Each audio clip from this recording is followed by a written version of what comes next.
देश देशांतर में आपका स्वागत है। मैं हूं कुर्बान अली।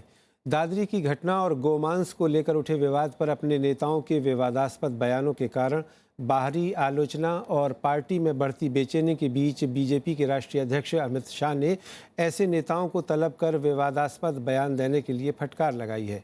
इससे पहले प्रधानमंत्री नरेंद्र मोदी ऐसे बयानों पर गहरी नाराजगी व्यक्त कर चुके हैं। पार्टी के एक वरिष्ठ पदाधिकारी के अनुसार अमित शाह ने हरियाणा के मुख्यमंत्री मनोहर लाल खट्टर, केंद्रीय मंत्री संजीव बालियान, सांसद साक्षी महाराज और विधायक संगीत सोम को अपने कार्यालय में तलब कर उन्हें फटकार लगाई और ऐसे बयानों के प्रति चेतावनी दी जिससे मोदी सरकार के विकास के सकारात्मक एजेंडे के पटरी से उतरने का खतरा है। साथ ही केंद्रीय संस्कृति एवं पर्यटन मंत्री महेश शर्मा को टेलीफोन पर चेताया गया। इसके अलावा पूरी पार्टी को ये संदेश भी दिया गया है कि गैर ज़रूरी और विवाद पैदा करने वाले बयान देने से बचें। विपक्षी दलों ने विवादास्पद बयान देने वाले अपने कुछ नेताओं को बीजेपी अध्यक्ष द्वारा तलब करने और चेतावनी देने को महज एक औपचारिकता, दिखावा और एक राजनीतिक हथकंडा बताया है। देश देशांतर में यही विषय है आज हमारी चर्चा का, जिसमें हम जानने की कोशिश करेंगे कि बीजेपी अध्यक्ष का ये कदम महज एक औपचारिकता है, संजीदा कवायद है या इसके कोई और मायने भी हैं। इस चर्चा में मेरे साथ हैं पटना से कांग्रेस पार्टी के प्रवक्ता प्रेमचंद्र मिश्रा, यहाँ दिल्ली में मेरे साथ हैं कवि और लेखक केकी दारूवाला, राजनीतिक विश्लेषक प्रोफेसर सुब्रतो मुखर्जी और वरिष्ठ पत्रकार विनोद कुमार शर्मा। आप सभी का स्वागत है।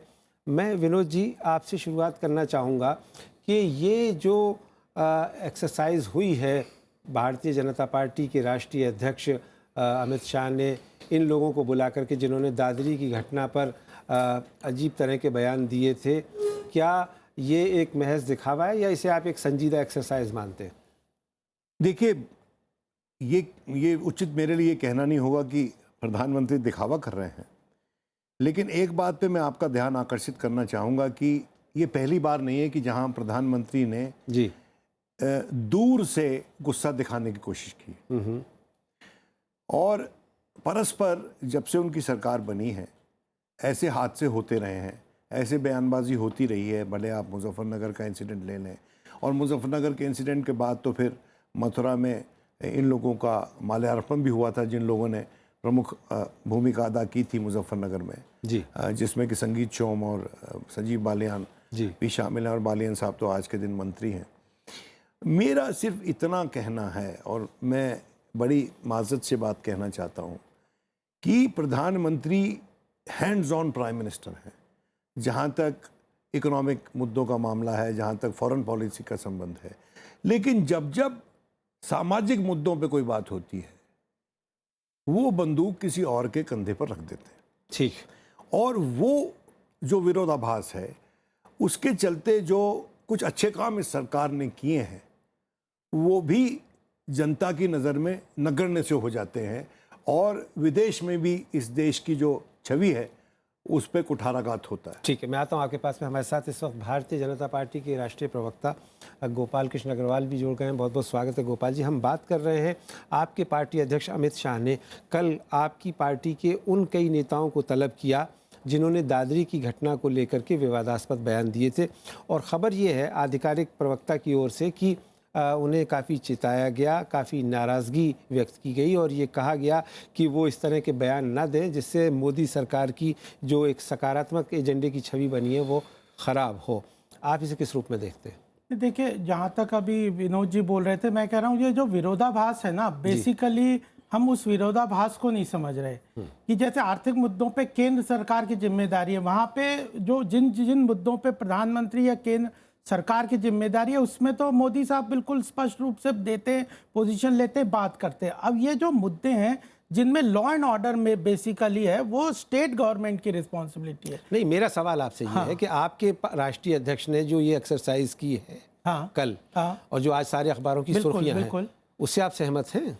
नहीं, देखिए वो तो बिल्कुल, वो तो जब राष्ट्रीय अध्यक्ष जी ने जो एक्सरसाइज की है और उसके बाद आज भी उनका प्रेस कॉन्फ्रेंस भी आई है, उसके पहले मोदी जी का बयान आया था, अमित शाह जी ने भी इंटरव्यू दिया था प्रेस में, बहुत स्पष्ट है कि जो केंद्रीय पार्टी का नेतृत्व का जो पक्ष है वो बिल्कुल स्पष्ट है कि यह इस तरह के किसी भी स्थिति में भारतीय जनता पार्टी। क्या हम ये माने कि जो कहा गया है वो उसे लेटर एंड स्पिरिट में लागू किया जाएगा? बिल्कुल, अगर बुला के कहा या जो आप कह रहे हैं कि चर्चा हुई है, ये तो इसको कोई निकार सकता ही नहीं। इसी विषय पे चर्चा हुई होगी, क्या कहा वो तो उपाध्यक्ष जी बताएंगे, लेकिन उन्होंने बिल्कुल स्पष्ट एक मैसेज दिया। प्रेस कॉन्फ्रेंस में भी आज पटना में भी स्पष्ट करा है कि इन सब मुद्दों में पार्टी विकास चाहती है, देश के आर्थिक विकास की तरफ बढ़ना चाहते हो, इन सब में हम लोगों का कोई सरोकार नहीं है। ये स्टेट गवर्नमेंट की जिम्मेदारी है, चाहे कर्नाटक हो चाहे यूपी हो, उसमें उन्हीं को एक्शन लेना चाहिए।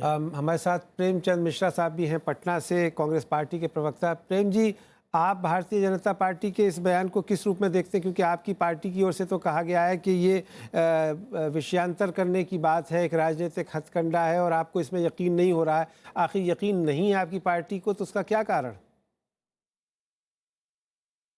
देखिए, कोई पहला मौका नहीं है जी। जब से मोदी जी प्रधानमंत्री बने हैं तब से इस तरह के कई वाकयात हो चुके हैं जब भारतीय जनता पार्टी के वरिष्ठ नेताओं ने, इवन मंत्रिपरिषद के सदस्यों ने, बीजेपी से जुड़े विभिन्न संगठनों के प्रमुख नेताओं ने, इंक्लूडिंग आरएसएस प्रमुख मोहन भागवत जी ने भी कई बार इस तरह के बयान दिए हैं जिससे कटुता बढ़ती है, जिससे कहीं न कहीं समाज में विद्वेष फैलाने की बात हो जाती है, हिंदू मुसलमान के बीच में खाई बढ़ने की नौबत आ गई है। और ये जो मिसट्रस्ट का वातावरण बनता जा रहा है, एक तरह से अनरेस्ट फैल रहा है, ये बयान तो उन लोगों के द्वारा कहे जाने के लिए प्रतिक्रिया स्वरूप है जो प्रमुख पदों पर बैठे हैं सरकार में और सत्ता पक्ष के संगठन में। और हर बार प्रधानमंत्री जी का 5-10 दिनों के बाद एक बयान आता है कि भाई ये बात ठीक नहीं है, हम 125 करोड़ के नेता हैं, सबको लेके चलना है। अब अमित शाह जी ने भी कल एक्सरसाइज किया है। तो आखिर इस एक्सरसाइज का मतलब तभी सामने मानेंगे ना हम, जब आप ऐसे लोगों पर कार्रवाई करें। आप कार्रवाई नहीं करते हैं, आप एक तरह से फेस सेविंग करते हैं कि नहीं हमने बता दिया, आपने कह दिया, चेतावनी दे दी है। आपने क्यों गिरिराज सिंह को मंत्री बना के रखा हुआ है? साक्षी महाराज को क्यों आपने आज तक क्यों झेल रहे हैं? आपने वो कई ऐसे मंत्रियों को जिन्होंने दिल्ली के चुनाव में भी बहुत ही आपत्तिजनक बातें कही थी, मंत्रिपरिषद पर आज भी वो महिला साध्वी के नाम पर बैठी हुई है। चाहे आप अभी जो रिसेंट दादरी को लेकर हुआ है, लगातार ये बयान बार बार इसलिए आ रहे हैं कि इन्हें कहीं न कहीं नेतृत्व का सह मिला हुआ है। तुम बयान दो, हम तुम्हें बाद में डांट दिया करेंगे, फिर अपना काम करते रहो। ये उनका एक एजेंडा है, चाहे आरएसएस का हो या भारतीय जनता पार्टी को, ये उनके कार्यशैली का हिस्सा है और इसी पर ये वोटों का ध्रुवीकरण करने का प्रयास करते हैं। जी, आप रहे प्रेमचंद जी हमारे साथ। मैं आता हूं आपके पास में। प्रोफेसर सुब्रतो मुखर्जी, मैं भी इस पे मैं बात करूंगा आपसे। मैं आता हूं आपके पास। प्रोफेसर सुब्रतो मुखर्जी, आप किस रूप में देखते हैं ये जो पूरी कवायद हुई है? क्या इसे गंभीर प्रयास माना जा सकता है, यकीन किया जा सकता है भारतीय जनता पार्टी की इस एक्सरसाइज पे, या जो प्रेमचंद शर्मा कह रहे हैं वही सही है? देखिए, गंभीरता तो कहीं से दिखाई नहीं दे रहा है।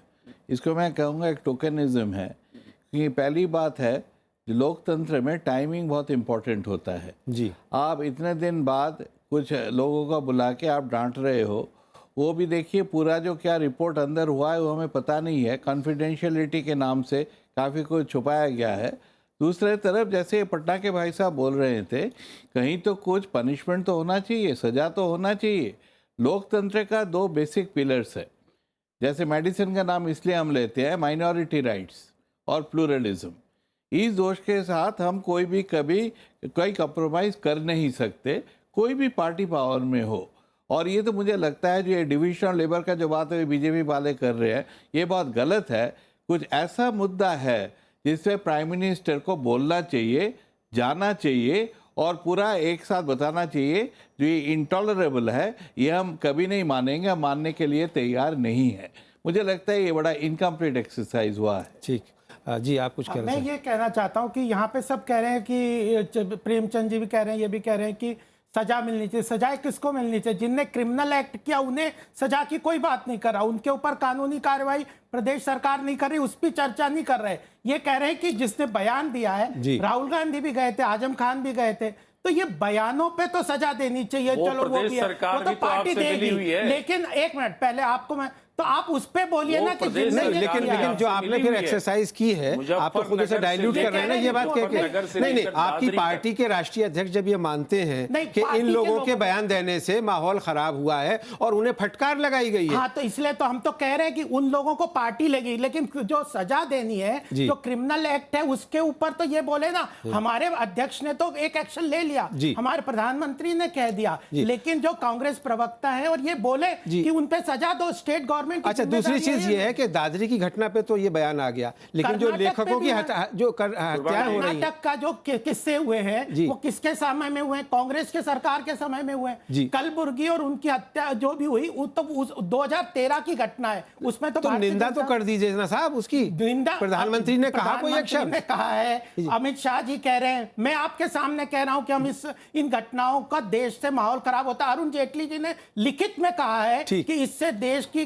इमेज खराब होती है। इससे ज्यादा आप मतलब चाहते हैं कि वो मतलब और क्या चाहते हैं? चलिए, और क्या चाहते हैं वो विनोद शर्मा साहब, आप बताइए कि और क्या चाहते हैं। और दूसरों से भी क्या चाहते हैं? हम कुछ नहीं हाँ। चाहते। देखिए, नहीं, सुन लीजिए आप, प्रदेश सरकार से क्या सुन चाहते लीजिए, हैं? भाई अब मैं कोई सियासतदान तो हूँ नहीं। हाँ जी। आप मुझसे तभी क्यों? तो आपसे रिक्वेस्ट कर रहे हैं कि मैं सबके आपको बराबर- ये कहना चाहता हूँ कि मैं तो अखबार नवीस हूँ और बहुत से अखबार हैं, उसमें एक 5 जन्ने भी है जो मैं पढ़ता हूँ, ठीक है ना। जी। और 5 जन में अब मुझे बताया जा रहा है कि हमारे हिंदुओं के स्क्रिप्चर्स में लिखा हुआ है कि कोई भी अगर गाय माता को मार देता है तो उसकी जान ले लेनी चाहिए। अब वो ये छप जाता है और उसके बाद संघ हमको ये बताने की चेष्टा करता है कि ये हम इसके पक्ष में नहीं है। हमने छाप तो दिया है लेकिन हम इसके पक्ष में नहीं है।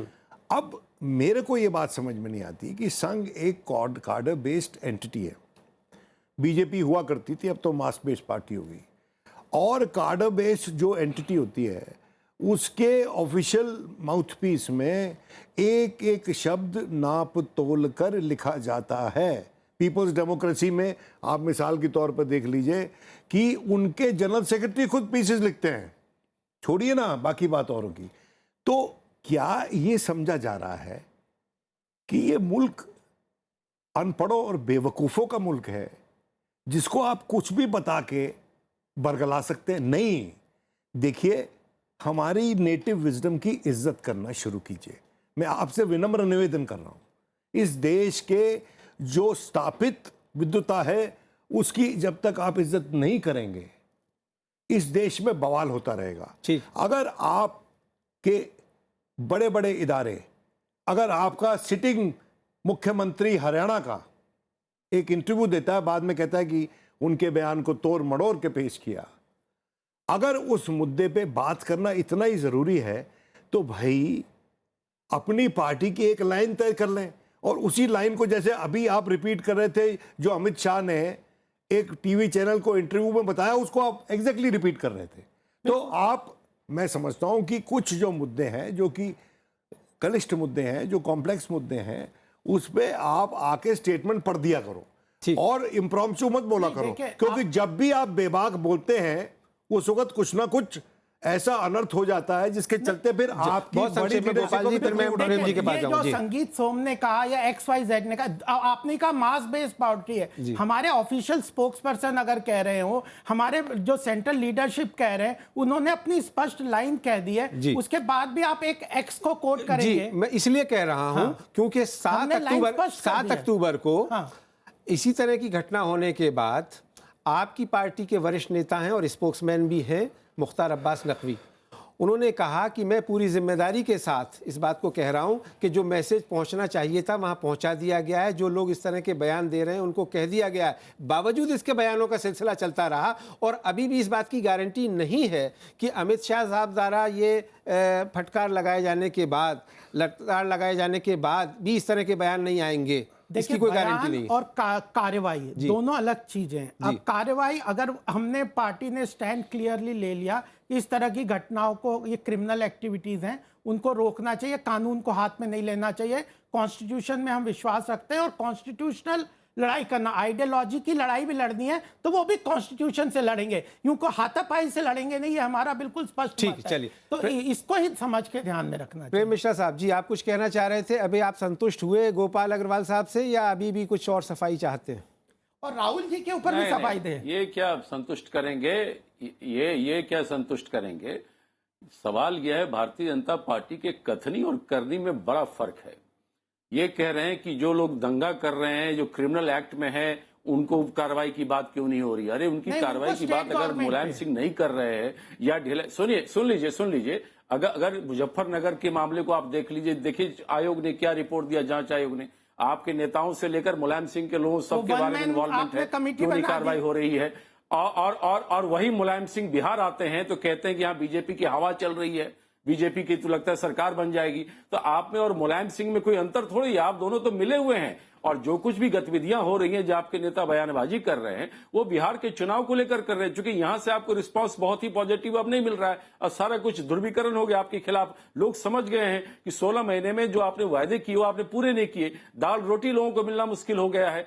आप जो परिस्थितियां बिहार की हैं वो आपको प्रेरित कर रही है कि आरएसएस भी अब यू टर्न ले रहा है रिजर्वेशन के बारे में। आप राष्ट्रीय अध्यक्ष अपने लोगों को बुला के कह रहे हैं कि नहीं, इस तरह के बयान मत दीजिए, मैं आपको चेतावनी दे रहा हूं।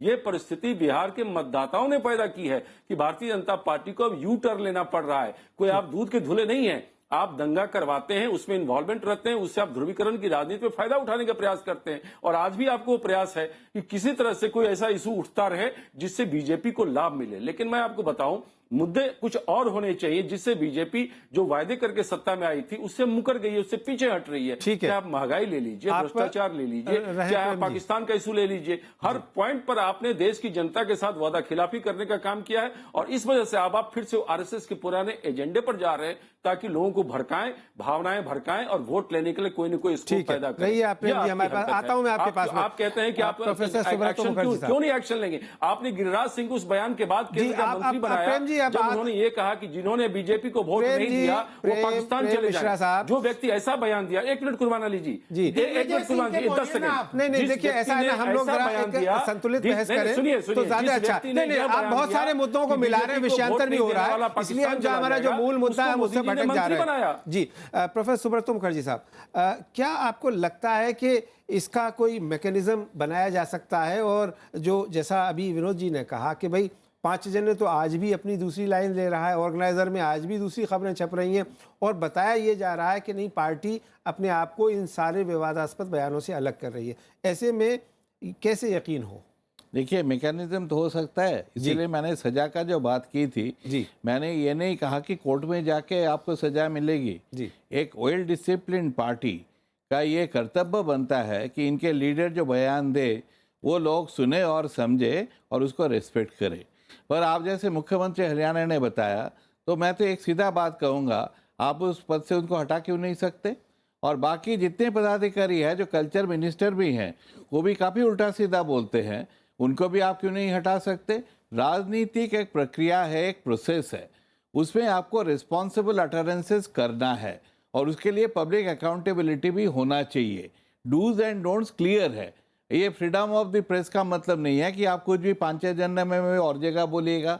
और आप देखेंगे तो पूरा स्थिति देखिए, minority rights negotiable liberal democracy में नहीं हो सकता। ये बयान हमें चाहिए और इसका रिस्पेक्ट होना चाहिए। ठीक, ये बात करना कि स्टेट सब्जेक्ट है, सेंट्रल सब्जेक्ट है, ये मुझे लगता है ये पूरा बात टालने की है, क्योंकि स्टेट सब्जेक्ट है तो बयान क्यों दे रहे हो आप बात क्यों कर रहे हो?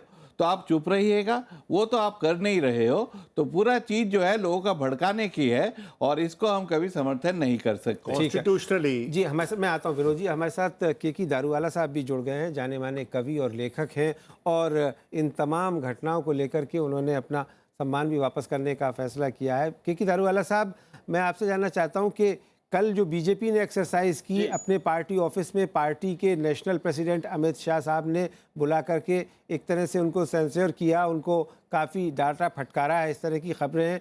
तो क्या इससे आप संतुष्ट हैं या आप चाहते हैं कि कुछ और कार्रवाई होनी चाहिए? साहब, इसमें मैं 2 चीज़ें कहना चाहूँगा। जी, पहले तो ये कि ऐसे स्टेटमेंट्स इतनी लूजली देने ही नहीं चाहिए थे। इसमें तो कल्चरल मिनिस्टर साहब ने भी, शर्मा साहब ने भी, उन्होंने भी काफ़ी कुछ कह दिया।